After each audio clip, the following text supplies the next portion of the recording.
হঠাৎ যদি কোনো মহিলার উপরে চোখ পড়ে যায় তাহলে কি করব? তখন রাসূল সাল্লাল্লাহু আলাইহি ওয়াসাল্লাম তিনি বলছেন ফাআমারানি আন আসরিফা বাসারি, তিনি আমাকে বললেন যে তুমি চক্ষু ফিরিয়ে নিবা। হঠাৎ চক্ষু পড়ে গেলে তুমি চক্ষু ফিরিয়ে নিবা, এটা আমাকে বললেন।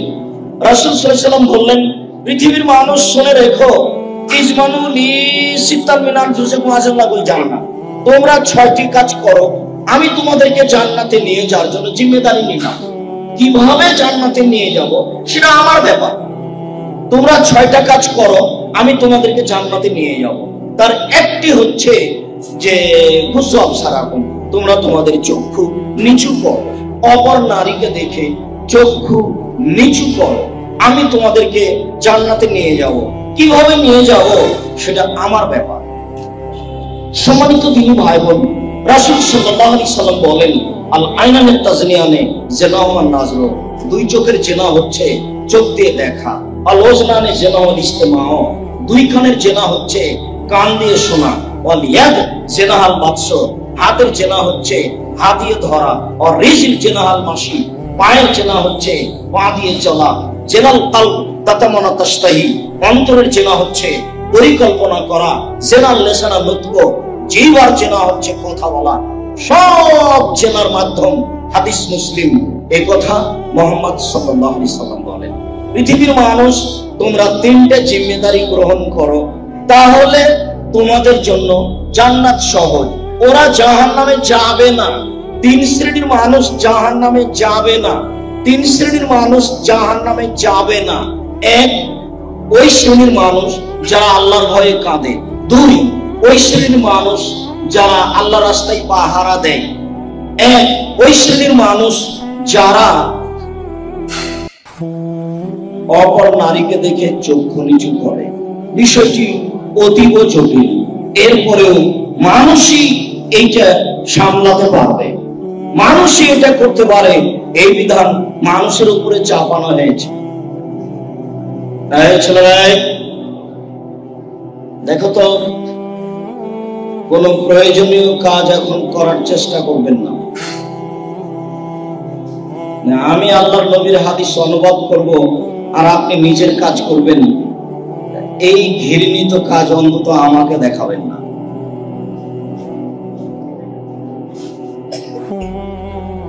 সম্মানিত দিনী ভাই বোন, উমামা বাহিলি রাদিয়াল্লাহু তাআলা আনহু বলেন, রাসূল সাল্লাল্লাহু আলাইহি সাল্লাম বলেছেন, লাইসা শাইউন আহাব্বা ইলাল্লাহি মিন কাতরাতাইনি ওয়া তারাইনি, আল্লাহর নিকটে 2টি বিন্দু ফোঁটা, আল্লাহর নিকটে 2টি চিহ্ন দাগ, এই 4টি যত প্রিয়, পৃথিবীর কোনো কিছু আল্লাহর কাছে তত প্রিয় নয়।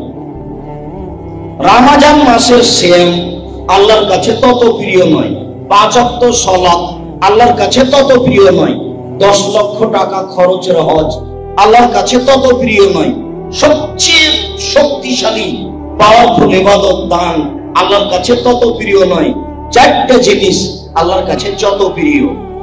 1, কাতরাতু দুমুইন মিন খাশিয়াতিল্লাহ, আল্লাহর ভয়ে 1 ফোঁটা চোখের পানি। আল্লাহর ভয়ে 1 ফোঁটা চোখের পানি আল্লাহর কাছে যত প্রিয়, পৃথিবীর কোন কাজ আল্লাহর কাছে তত প্রিয় নয়, সেটা যেটাই হোক না কেন। 2, কাতরাতু দামিন তুরাকু ফি সাবিলিল্লাহ, 1 ফোঁটা গায়ের রক্ত যেটা আল্লাহর রাস্তায় প্রবাহিত করা হয়েছে। সঠিক সত্য যুদ্ধে শরীর রক্ত ঝরে গেছে, এই রক্ত আল্লাহর কাছে যত প্রিয়, পৃথিবীর কোনো কিছু আল্লাহর কাছে তত প্রিয় নয়। 3, ওয়াসারু ফি সাবিলিল্লাহ, আল্লাহর পথে নেমে শরীর কেটে গেছে, ফেটে গেছে, এই দাগ চিহ্ন আল্লাহর কাছে যত প্রিয়, পৃথিবীর কোনো কিছু আল্লাহর কাছে তত প্রিয় নয়। 4, ওয়াসারু ফি ফারিজাতিন মিন ফারাইজিল্লাহ, সিজদা করে কপালের দাগ, বসে থেকে টাকনোর দাগ, রুকু সিজদা করে হাঁটুর দাগ, ইবাদত করতে করতে অঙ্গের দাগ চিহ্ন আল্লাহর কাছে যত প্রিয়, পৃথিবীর কোনো কিছু আল্লাহর কাছে তত প্রিয় নয়। সম্মানিত দিনী ভাই বোন, একটু লক্ষ্য করুন, 4টে, তবে 1 নম্বরে যেটা আছে সেটা সবচেয়ে সহজ।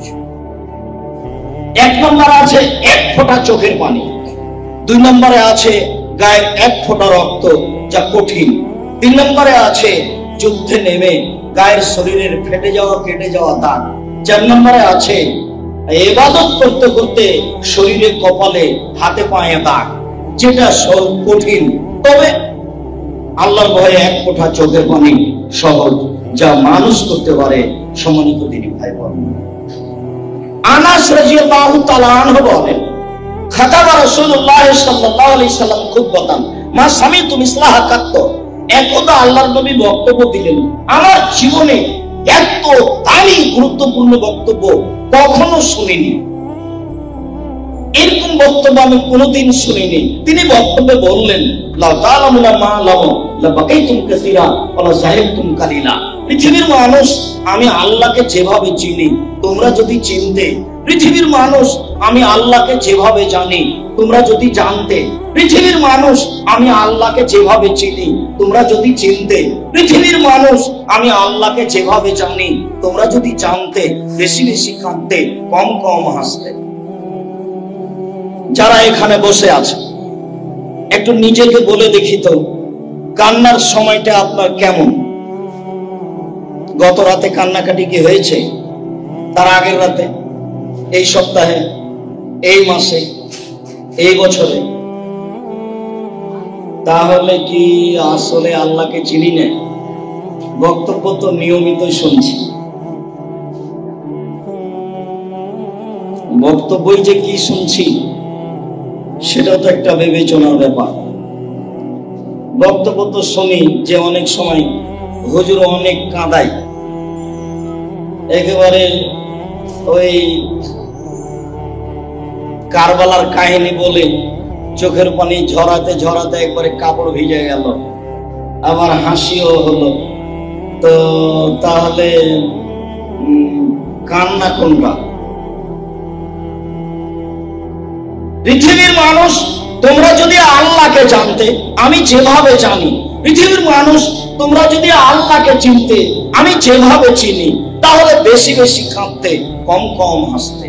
এই বাক্যের সারমর্ম আপনার কাছে কি? এই বাক্য রাসূল সাল্লাল্লাহু আলাইহি সাল্লাম আজ থেকে নিয়ে 1450 বছর পূর্বে বলেছে, হাদিসে আছে। এদেশে একটা বই পাওয়া যায়, উপদেশ, নাম শুনেছেন কিনা? বইয়ের নাম হলো উপদেশ। ওই বইয়ে একটা আলোচনা আছে আল্লাহ ভীতি, ওই বইয়ে একটা আলোচনা আছে আল্লাহ ভরসা। তো নিজে না কিনলে অন্যজন কিনলে তো আপনি একটু পড়তে পারেন, তারপরে একটু দেখবেন আল্লাহ ভীতিতে আল্লাহর নবী কি বলছেন, আল্লাহ কি বলছেন, যদি আপনার উপকারে আসে। সম্মানিত দিনী ভাই বোন, আবু হুরায়রা রাদিয়াল্লাহু তাআলা আনহু বলেন, রাসূল সাল্লাল্লাহু আলাইহি ওয়াসাল্লাম বলেছেন, সাবাতুন ইযিল্লুহুমুল্লাহু তাআলা ফি দিল্লি ইয়াওমা লা দিল্লা ইল্লা দিল্লুহু। 7 শ্রেণীর মানুষ এই বিচারের মাঠে বিশেষ ছায়া তলে থাকবে, যেদিন আল্লাহর বিশেষ ছায়া ছাড়া কোনোদিন কোনো ছায়া থাকবে না। যেদিন সূর্য হবে কামেকদারে মাইল, মানুষের মাথার উপরে 1 মাইল উপরে, অর্ধ হাত উপরে সূর্য হবে। এই বিচারের মাঠে কথা ঠিক নয়, মানুষের মাথার উপরে 1 মাইল উপরে সূর্য হবে বলে মুহাম্মদ সাল্লাল্লাহু আলাইহি সাল্লাম বলেছেন, হাদিস বুখারী মুসলিম। সেদিন কারো ঘাম হবে টাকনু পর্যন্ত, কারো ঘাম হবে হাঁটু পর্যন্ত, কারো ঘাম হবে কোমর পর্যন্ত, কারো ঘাম হবে নাক পর্যন্ত, গলা পর্যন্ত, আর কেউ কেউ ঘামে সাঁতার দিবে। হাদিস বুখারী মুসলিম। এই কথা মুহাম্মদ সাল্লাল্লাহু আলাইহি সাল্লাম বলেন। তিনি বলেন, বিচারের মাঠে 7 শ্রেণীর মানুষ বিশেষ ছায়াতলে থাকবে। তার 1 শ্রেণীর মানুষ ইমামুন আদিল, ন্যায়পরায়ণ নেতা। নেতা নিজেই বুঝে না নেতৃত্ব কি জিনিস, দায়িত্বশীল নিজেও জানে না দায়িত্ব কি জিনিস, জনগণ দিয়েছে সেই জন্য নিয়েছে। ন্যায়পরায়ণ নেতা বিচারের মাঠে বিশেষ ছায়াতলে থাকবে। আবু জার গিফারী রাদিয়াল্লাহু তাআলা আনহু আল্লাহর নবীকে বলছেন, আল্লাহর নবী আপনি আমাকে আমার এলাকার নেতা করে দেন। তখন আল্লাহ রাসূল বলছেন, আয় তুমি করেছো কি? আরে তুমি দুর্বল মানুষ, আর নেতৃত্ব হচ্ছে কঠিন জিনিস, তুমি এটা করতে পারবা না। নেতৃত্ব দিবে তো উমার। 19-20 হয় না, 20-19 হয় না। উমারের নেতৃত্বের একটা কথা, খলুসিয়ত, একনিষ্ঠতা, মুখ আর ভিতর দুইটাই এক হওয়া লাগবে, অন্যথায় ভুল হবে। এখনো শ্বাস আছে দেহে। আব্দুল্লাহ জি আয়েশার কাছে যাও, আয়েশাকে গিয়ে বলো যে আবু বকর সিদ্দিক রাদিয়াল্লাহু তাআলা আনহুর পাশে একটি কবরের মতো জায়গা আছে, কবরের সমান জায়গা আছে, সেই জায়গাটা আমার জন্য দিবে কিনা। শুনো, বলার সময় বলিও ওমর চেয়েছে, বলিও না যে আমিরুল মুমিনিন চেয়েছে। বুঝাতে পারিনি কথা? এখনো অন্য কোন নেতা নির্ধারণ হননি। আপনাকে বলা লাগে সাবেক এমপি, আপনাকে বলা লাগে সাবেক প্রিন্সিপাল, আপনাকে কত কিছু বলা লাগে। তিনি বলছেন, আব্দুল্লাহ আয়েশাকে গিয়ে বলো ওমর জায়গাটা চাচ্ছে, বলিও না অর্থ পৃথিবীর খলিফা, সকল বুদ্ধিজীবী রাজনীতিবিদ ওমর চাচ্ছে, আমিরুল মুমিনিন ওমর চাচ্ছে, এই কথা বলিও না। এখনো তিনি আমির আছেন। আবার বলছেন, আব্দুল্লাহ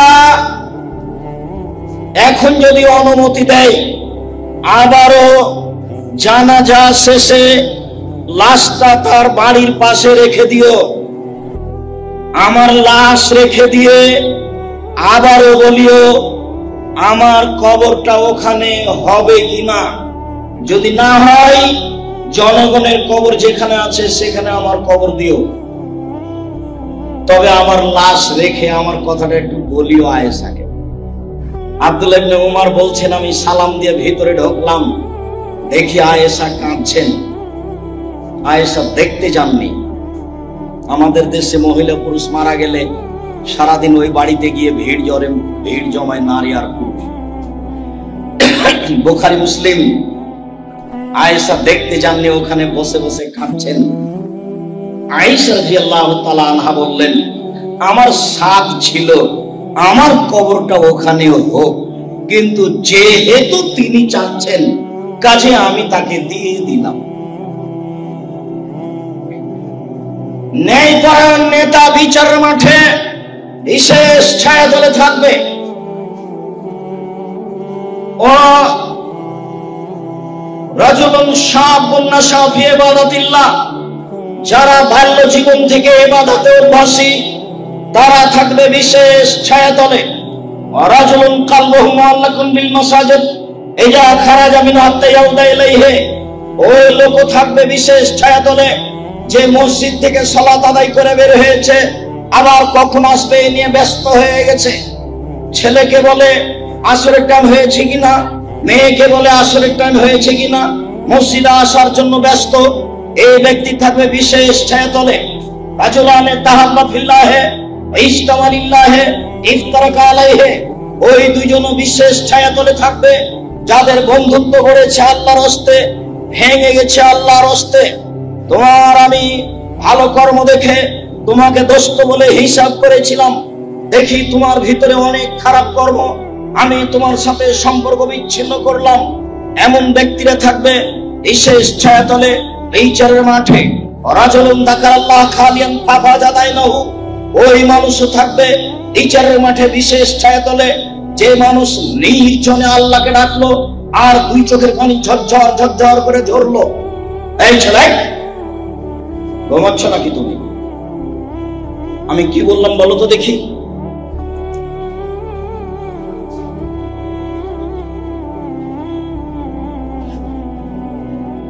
মনে থাকবে কি বললাম?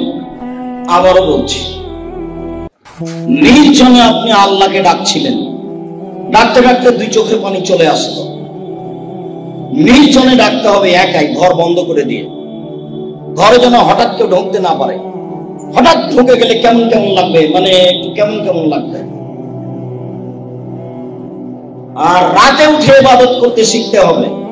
বেশি না পারলে 2 রাকাত, যেমন ভাবে বলেছি, বেশি না পারেও যদি কোরআন মাজিদ পড়তে সূরা ইখলাস 3 বার, ঠিক অনুরূপই বলছি, বেশি না পারলে 2 রাকাত সালাত আদায় করবেন রাতে।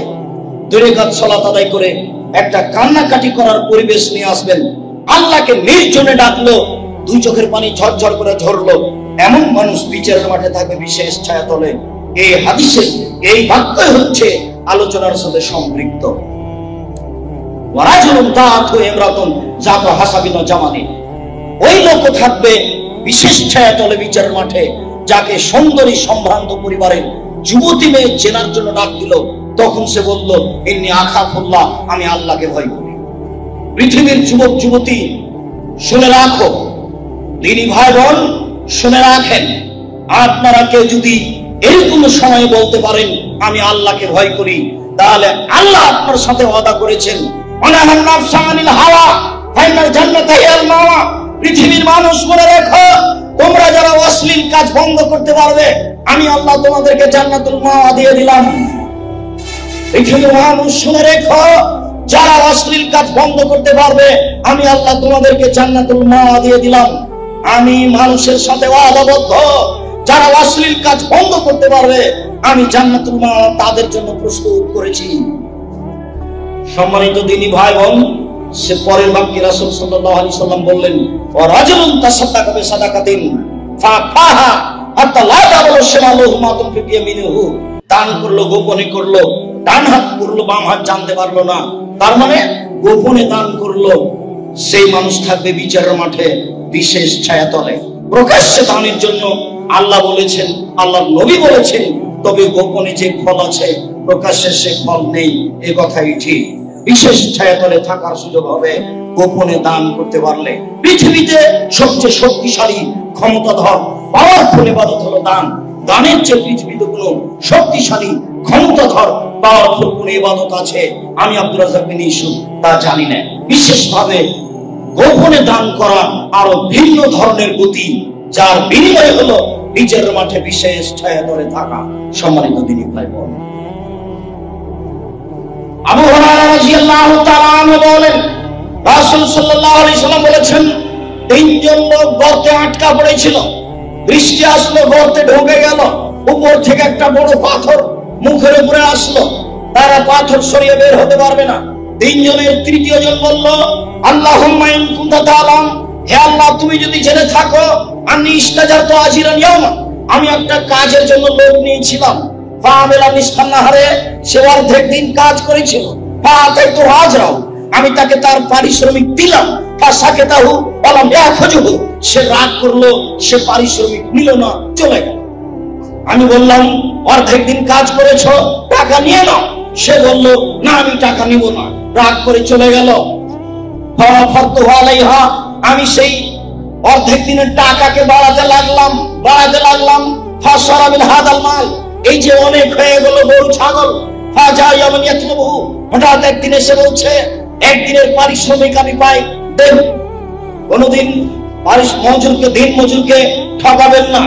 ঘাম শুকানোর পূর্বেই তাকে পারিশ্রমিক দেওয়ার জন্য রাসূল সাল্লাল্লাহু আলাইহি সাল্লাম আদেশ করেছেন। লোকটি অর্ধেক দিন কাজ করে পারিশ্রমিক না নিয়ে চলে গেল। হঠাৎ একদিন এসে বলছে, আমি একদিন কাজ করেছিলাম, টাকাটা দেন। আমি বললাম খুদ হাজাল মালকুল্লাহু, এই সব গরু ছাগল তুমি নিয়ে চলে যাও। ও আমাকে বলল, মজাক করবেন না আমার সাথে, আমি একদিনের পারিশ্রমিক চাচ্ছি। আরে শোনো, আমি তোমার সাথে মজাক করিনি, যা গরু ছাগল আছে সব নিয়ে চলে যাও, তোমারই এইগুলি। সে নিয়ে চলে গেল। আইন কুনতা তাআলাম, তুমি যে জিদিয়ে থাকো, আন্নী ফাওয়াতু জালিকা, আমি এই কাজটা করেছি রাজা রাহমাতিকা, তোমার রহমতের আশায়, বা খাসিয়াত আযাবিকা, তোমার শাস্তির ভয়ে। আমি দুই কারণে এই কাজটা করেছি। এই দিয়ে আমি তোমার রহমত পেতে চাই, এই দিয়ে আমি তোমাকে ভয় করি, এটা দেখাতে চাই। আমি মানুষের একদিনের পারিশ্রমিকের ক্ষতি করিনি, এই ভয়ে আমি করেছি। যদি সত্যিকারই এই জন্য করে থাকি, তাহলে ফারেজ, তুমি আজকে এই পাথর গর্তের মুখ থেকে সরিয়ে দাও। আল্লাহ তাআলা ফাজালাল হাজার, পাথর গর্তের মুখ থেকে সরে গেল। ফায়াতাল মাশাউনা, তারা স্বাভাবিকভাবে পায়ে হেঁটে বের হয়ে চলে গেল। হাদিস বুখারী মুসলিম। সম্মানিত দিনী ভাই বোন, অত্র হাদিসের এই অংশে বোঝা যাচ্ছে, মানুষ যদি আল্লাহর ভয়ে কাজ করে, তাহলে মানুষকে আল্লাহ বিপদ থেকে বাঁচিয়ে দিবেন। আর মনে রাখবেন, এই হাদিসে আর একটা কথা আছে, যদি আপনি অশ্লীল কাজ বন্ধ করতে পারেন, পৃথিবীর যে কোনো বিপদ থেকে বেঁচে যাবেন। যদি আপনি অশ্লীল কাজ বন্ধ করতে পারেন, তাহলে পৃথিবীর যে কোনো পাপ বিপদ থেকে বেঁচে যাবেন। ওই যে তিনজনের একজন বলল, আমি আমার চাচাতো বোনের সাথে জেনা করার ওয়াদা করেছিলাম, আমাকে বলেছিল 100 কিলো স্বর্ণ মুদ্রা নিয়ে আসো। আমি 100 স্বর্ণ মুদ্রা নিয়ে আসলাম, অন্যায়ের জন্য বসলাম। আমাকে বলল, তুমি আল্লাহকে ভয় করো। আমি অন্যায় করিনি, উঠে গেছি তোমার ভয়ে, অতএব তুমি আজকে গর্তের মুখ থেকে পাথর সরিয়ে দাও। আল্লাহ বললেন, ঠিক আছে, আমি তোমার কথা গ্রহণ করলাম, গর্তের মুখ থেকে পাথর সরিয়ে দিলাম। সম্মানিত দিনী ভাই বোন, লোকটি আল্লাহর ভয়ে কাজ করেছিল, মর্মে বিপদ থেকে বেঁচে গেল। আবু সাঈদ খুদরি রাদিয়াল্লাহু তাআলা আনহু বলেন, রাসূল সাল্লাল্লাহু আলাইহি সাল্লাম বলেছেন, কানা রাজুলুন ফি বানি ইসরাঈল আসরাফা আলা নাফসিহি। আজ থেকে হাজার হাজার বছর পূর্বে বানি ইসরাঈলের যুগে একটা লোক ছিল, সে নিজের প্রতি খুব অন্যায় করেছিল। পাওসা বানিয়ে মরার সময় সে তার ছেলেদেরকে উপদেশ দিয়ে বলেছিল, শোনো, এই জামাতা, যখন তোমাদের পিতা মারা যাবে, ওকে আগুন দিয়ে জ্বালিয়ে দিও। আর নিসফাউল বাররে ওয়া নিসফাউল বাহরে, অর্ধেক চাই পানিতে ফেলে দিও, অর্ধেক চাই মাটিতে ফেলে দিও। কেন? লাইন কাদারাল্লাহু আলাইহি, যদি আল্লাহ তোমাদের পিতাকে ধরতে পারেন, আল্লাহে আল্লাহর কসম, আল্লাহে আল্লাহর কসম, আল্লাহে আল্লাহর কসম, লাইলা দেবান্না আদাবান লাইয়াদু আহাদান ফিল আলাম, তোমাদের পিতাকে আল্লাহ এত শাস্তি দিবেন, পৃথিবীর কোনো মানুষকে এত শাস্তি দিবেন না। শুনে রেখো আমার ছেলেরা, যদি আল্লাহ তোমাদের বাপকে ধরতে পারেন, তাহলে তোমাদের পিতাকে এত শাস্তি দিবেন, পৃথিবীর কোনো মানুষকে আল্লাহ এত শাস্তি দেননি। বুঝাতে চাইলো লোকটা, পৃথিবীতে আমি সবচেয়ে বড় পাপী। পিতা যখন মারা গেল, ছেলেরা তাই করলো, বাপে যা বলেছিল। তাকে জ্বালিয়ে অর্ধেক চাই পানিতে ফেলে দিল, অর্ধেক চাই মাটিতে ফেলে দিল। আল্লাহ সাগরকে বললেন, ছাইগুলি জমা করে দাও। আল্লাহ পানি মাটিকে বললেন, ছাইগুলি জমা করে দাও। মাটি এবং পানি ছাইগুলি জমা করে দিল। আল্লাহ তাআলা বললেন, লেমা ফালতা হাজা, বলো তুমি এই কাজ কেন করেছো? তুমি তোমার ছেলেদেরকে এই আদেশ কেন করলে? তখন লোকটি উত্তরে বলছে, মিন খাশিয়াতিকা, তোমার ভয় করেছি, আল্লাহ ভীতি। শেষ বাক্যটাই হচ্ছে মূল কথা। কেন করেছ? তো বলল যে তোমার ভয়ে করেছি। তখন আল্লাহ তাআলা বলছেন, কাদ গাফারতু লাকা, যাও আমি তোমাকে ক্ষমা করে দিলাম। সম্মানিত দিনী ভাই বোন, আনাস রাদিয়াল্লাহু তাআলা আনহু বলেন, রাসূল সাল্লাল্লাহু আলাইহি সাল্লাম বলেছেন, আল্লাহ তাআলা বলেন হাদিসে কুদসি, আল্লাহ তাআলা বলেন হাদিসে কুদসি, ইয়া ইবনা আদম, এ আদমের ছেলে মেয়েরা শোনো, মা দাওয়াতানি রাজাউতানি, তোমরা আমাকে যেভাবে ডাকো আমি সেভাবে শুনি, তোমরা যেভাবে আশা পোষণ করো সেভাবে আমি পূর্ণ করে থাকি। আদমের ছেলে মেয়েরা শোনো, আমি আল্লাহ যেভাবে ডাকো সেভাবে আমি শুনি, যেভাবে আশা পোষণ করো সেভাবে আমি পূর্ণ করে থাকি। গাফারতু লাকা লা উবালি, আমি তোমাকে ক্ষমা করে দেবো, আমি পরোয়া করি না তুমি কত বড় পাপী, আমি পরোয়া করি না তুমি কত বড় পাপী। তুমি যেভাবে ডাকো আমি সেভাবে থাকি, যেভাবে আশা পোষণ করো আমি সেভাবে পূর্ণ করে থাকি। আদমের ছেলে মেয়েরা শোনো, তোমাদের পাপ বেশি হতে হতে যদি আকাশে লেগে যায়, এরপরে যদি আমার কাছে ক্ষমা চাও, আমি আল্লাহ ক্ষমা করে দেব। আমি পরোয়া করি না তুমি কত বড় পাপী, আমি পরোয়া করি না তুমি কত বড় পাপী, আমি পরোয়া করি না তুমি কত বড় পাপী। আল্লাহ তাআলা বিচারের মাঠে এসে বলবেন, যে আদম আতাইতানি বিকুরাবিল খাতায়া সুম্মা লাকিতানি লা তুশরিকু শাইআ লা তাইতাকু বিকুরাবিহা মাগফিরা। আদমের ছেলেমেয়েরা শোনো, আজকে বিচারের মাঠে উপস্থিত হয়েছো, আকাশ জমি পাপার পাপ আমি আল্লাহ উপস্থিত হয়েছি, সেই পরিমাণ ক্ষমা নিয়ে যদি তোমাদের শিরকি পাপ না থাকে, তোমার পাপ যত আমার ক্ষমা তত। যেই পরিমাণ তোমার পাপ সেই পরিমাণ আমার ক্ষমা, যেই পরিমাণ তোমার পাপ সেই পরিমাণ আমার ক্ষমা, যত তোমার পাপ তত আমার ক্ষমা। যদি শিরক না থাকে, আদমের ছেলে মেয়ে শুনে রাখো, যেভাবে ডাকো আমি সেভাবে থাকি, যেভাবে আশা পোষণ করো সেভাবে আমি পূর্ণ করে থাকি। সম্মানিত দিনী ভাই বোন, আল্লাহ ভীতির উপরে একটি সংক্ষিপ্ত ছোট্ট গুরুত্বপূর্ণ বক্তব্য দিয়ে আপনাকে আমি আন্তরিকভাবে পরকালমুখী করতে চাই। সম্মানিত দিনী ভাই বোন, সময় বেশি নেই, দেখতে দেখতে 20 থেকে 30 হয়েছে, 40 হয়েছে, 50 হয়েছে, মরার সময় চলে এসেছে, আত্মীয় স্বজন চলে গেছে, আজ হোক আর কাল হোক যেতেই হবে, এই কথাই ঠিক। আপনার সাথে আমার জরুরি উপদেশ, এক, মানুষের জীবনে সবচেয়ে গুরুত্বপূর্ণ ব্যতিক্রম ভিন্ন ধরনের কাজ হলো 5 ওয়াক্ত সালাত। মানুষের জীবনে এর চেয়ে কোনো জরুরি কাজ নেই, কেননা সব ইবাদত নির্ভর করে সালাতের উপরে। মানুষের জীবনে সবচেয়ে গুরুত্বপূর্ণ কাজ হলো বৈধ রুজি। মানুষের জীবনে সবচেয়ে গুরুত্বপূর্ণ কাজ হলো কোরআন মাজিদ তেলাওয়াত করা। মানুষের জীবনে সবচেয়ে গুরুত্বপূর্ণ কাজ হলো দুইজন যেখানে বসে আছে সেখানে না বসা। দুইজন যেখানে বসে আছে, এবার চাই ওখান থেকে তুমি কার সাথে কথা বলছো?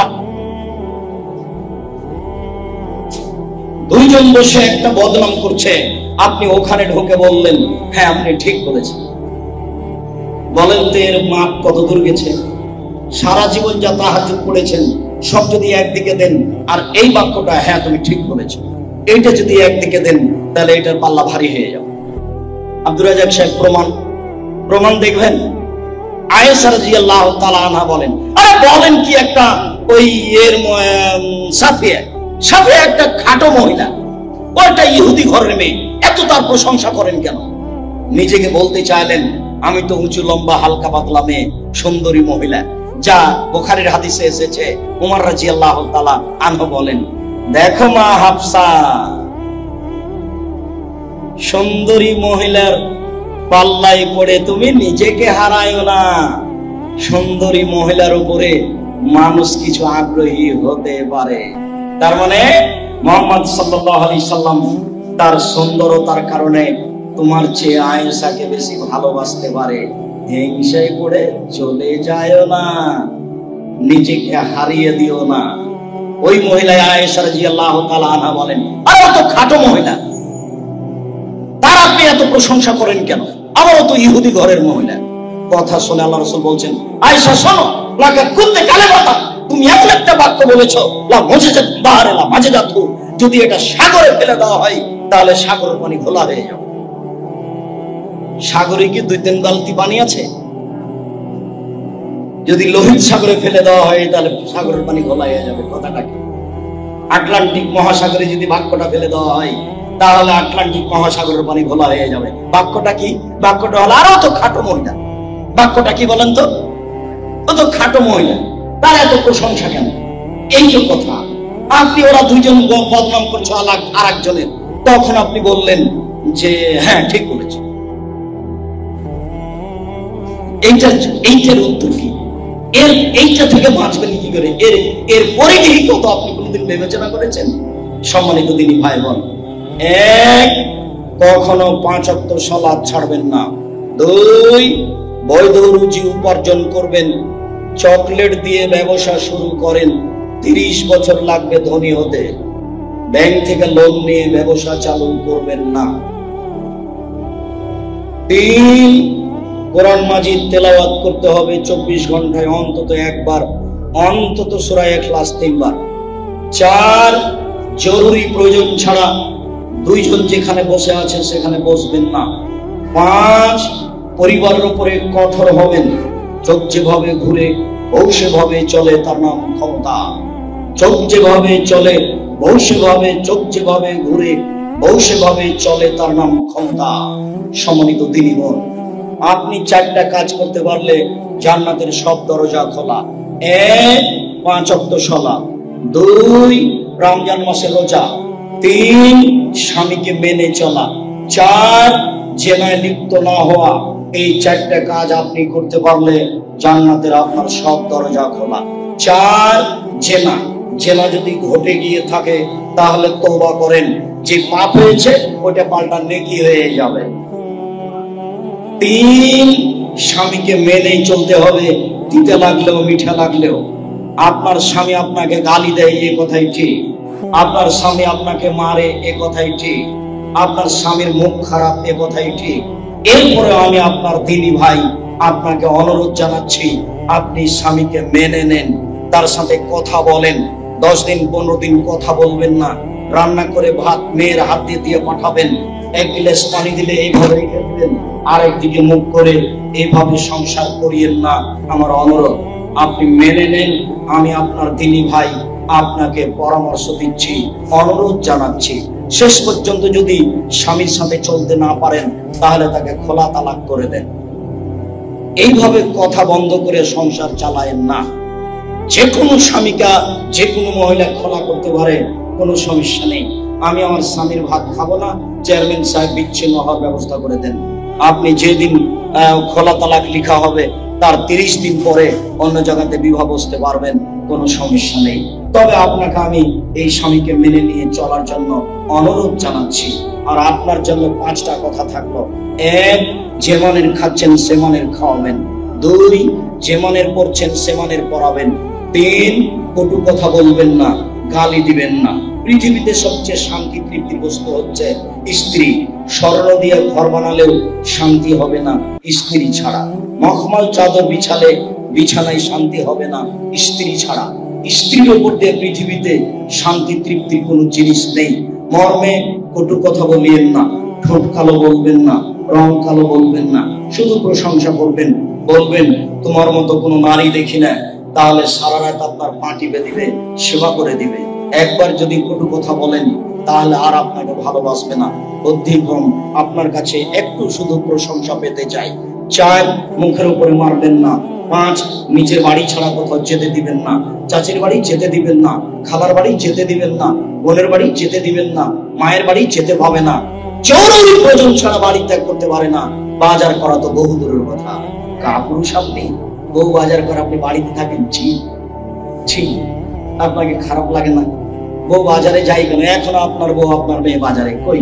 আমরা তো যাই না, তবু তো আমরা আছি দুনিয়াতে, চলে তো আমাদের। কই আমরা তো হাটে বাজারে যাই না, আমরা তো আছি দুনিয়াতে, চলে তো। বাজারে না গিয়ে চলে তো, চলছে তো। আপনাকে তো আমি বলেছি, আপনি আসেন বাসায় 3 মাস থাকেন, সরিষার সম পরিমাণ পর্দার ব্যতিক্রম দেখা গেলে জাতির সামনে কথা বলবো। আমরা তো বেঁচে আছি পৃথিবীতে, চলে তো। আপনার চলে না কেন? বল হিসাব কাপুরুষ আপনি। কেন আপনার বউ আপনার মেয়ে বাজারে যাবে? অসম্ভব হতে পারে না। কিভাবে আপনি সংসার পরিচালনা করেন? আপনি একটা কাপড় কিনে নিয়ে এসেছেন, আপনার স্ত্রী কাপড়ে হাত দিয়ে বলছে কি যে মোটা কাপড় নিয়ে এসেছে। এরকম করবে কেন? আপনার স্ত্রী বলতে শিখবে যাহাই আনিয়েছেন তাহাই ভালোবাসি, আমার কোনো আপত্তি নাই, আপনার ভালো আমার ভালো। তাহলে শান্তি তৃপ্তি পাওয়া যাবে। লবণ ভাতেও খুশি আছি, রস ভাতেও পোলাতেও খুশি আছি, যাহাই খাওয়াবেন তাহাতেই খুশি আছি। নিজেকে আমাকে আপনার পায়ের নিচে সেবায় রেখে জীবন অতিবাহিত করতে চাই। আপনার সেবায় আমার জান্নাত রয়েছে, এটাই আমি চাই। আমি আপত্তি করে সংসারে সমস্যা ঘটাতে প্রস্তুত নই। এইভাবে তাকে বলতে হবে, আপনাকে বলতে হবে কেন সে বাজারে যাবে। কেন কেন বাজারে যাবে? বাজারে যেতে পাবে না, জরুরি ঘোষণা। কারখুজারি থাকবে বাড়ি। সম্মানিত দিনী ভাই বোন, আলোচনার শেষে এসে যা আপনাদেরকে জানিয়ে থাকি, আমার মনে বড় সাফ, এদেশের মাটিতে আমি উন্নত মানের প্রতিষ্ঠান গড়বই ইনশাআল্লাহ।